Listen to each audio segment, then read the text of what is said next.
Good morning students. Today I will teach you about your multiple choice question and very short question also of the lesson number 2 federalism. So let's have start. Belgium is the situated in the continent of. Belgium किस महाद्वीप में स्थित है? Europe इसका सही answer है. Okay students, so देखते हैं second question. The main social group of Sri Lanka is Sinhalese. इसका जो आंसर है वो सिन्हालाज है. Sri Lanka achieved independence in.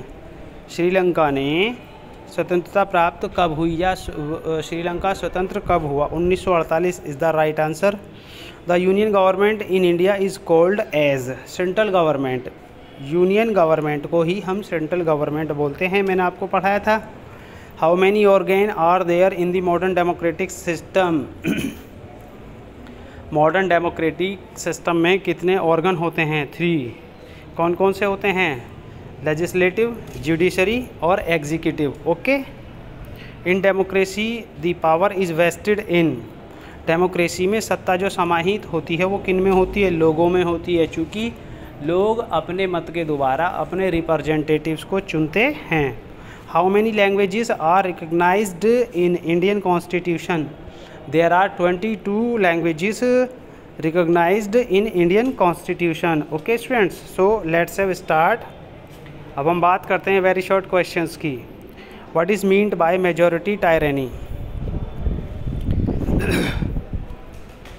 Majority tyranny is a condition in which the group in majority neglects the views of majority and does not bother for the welfare of this group and thus uses the power in a tyrannical way. Tyrannical का मतलब होता है अत्याचारी. ठीक है. अगर कोई majority, अगर कोई ग्रुप है, सोशल ग्रुप, और वो मेजॉरिटी में हैं और वो फर्दर जो ग्रुप है जो मेजॉरिटी में नहीं है, उसका मतलब ये नहीं होता कि आप उसको टायराइन करें या आप उसके साथ में अत्याचार करें. What is meant by democratic pattern of government? In the democratic pattern of government people are the source of political power. लोग जो हैं डेमोक्रेटिक पैटर्न में पॉलिटिकल पावर में एक सोर्स की तरह काम करते हैं. In it people participate government through local bodies. लोग जो हैं लोकल बॉडीज़ यानी कि लोकल जो गवर्नमेंट होती हैं, लोकल गवर्नमेंट बॉडीज़ होती हैं, उसमें पार्टिसिपेट करते हैं. Which one is the largest democratic country in the world? इसका जो आंसर है, India is the largest democratic country in the world. Give the meaning of legitimate government. Legitimate government क्या होती है? The government elected by vote of majority of people is called as legitimate government.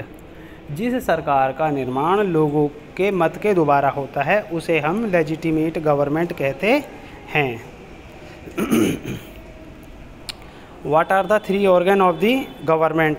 मैंने अभी आपको ऊपर बतलाया था, legislature, executive, judiciary are the 3 organs of government. What is the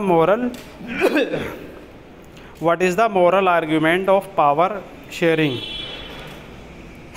power sharing का जो आर्ग्यूमेंट है वो क्या है? The moral argument of power sharing is that it is the soul of democracy. Power sharing का जो मोरल आर्ग्यूमेंट है वो है soul of democracy. Okay students, so देखते हैं अगला question. What is called the distribution of power among different organ of government? Different organ का मतलब है विभिन्न अंग, मींस लोकल बॉडीज से. यहाँ पर हाँ देखेंगे सत्ता का विभाजन किस तरह से होता है. Distribution of power among different organs of government is called horizontal distribution of power, यानी कि ऊपर से नीचे की ओर. हॉरिजॉन्टल का मतलब सेंट्रल लेवल पे पावर होती है, यानी कि गवर्नमेंट होती है, स्टेट गवर्नमेंट होती है और लोकल गवर्नमेंट होती है. Which islandic country is India's neighbour state? देखेंगे जितने भी आइसलैंडिक कंट्रीज़ हैं वो कौन कौन से हैं. सबसे पहले हमारा जो सबसे पहले जो पड़ोसी देश है वो है हमारा श्रीलंका, जो क्या है, एक आइसलैंड है. ठीक है. What is the meaning of sharing of power? Sharing of power का क्या मतलब है? Sharing of power is the process of distribution of power among different groups so the arrangement में रन स्मूथली। पावर शेयरिंग का मतलब होता है एक पर्टिकुलर स्मूथ अरेंजमेंट जो कि गवर्नमेंट के द्वारा डिस्ट्रीब्यूशन में चलता है। What is meant bye community government? Community government क्या होती है? The community government is a government which is elected by different linguistic groups, यानी कि जिस कम्युनिटी गवर्नमेंट का लिंग्विस्टिक ग्रुप के द्वारा निर्वाचन होता है उस सरकार को लिंग्विस्टिक गवर्नमेंट कहते हैं। Which do not give importance to any specific group. ये सरकार, इस तरह की जो चुनी हुई सरकार होती है, किसी दूसरे ग्रुप को कोई भी महत्व नहीं देती है, but works for the welfare of all people of the region, और पूरे क्षेत्र के कल्याण के लिए, लोगों के कल्याण के लिए ये सरकार कार्य करती है। ओके स्टूडेंट्स, आप इस वीडियो को देखें और इस होमवर्क को भी आप अपनी फेयर कॉपी में करें। Goodbye students.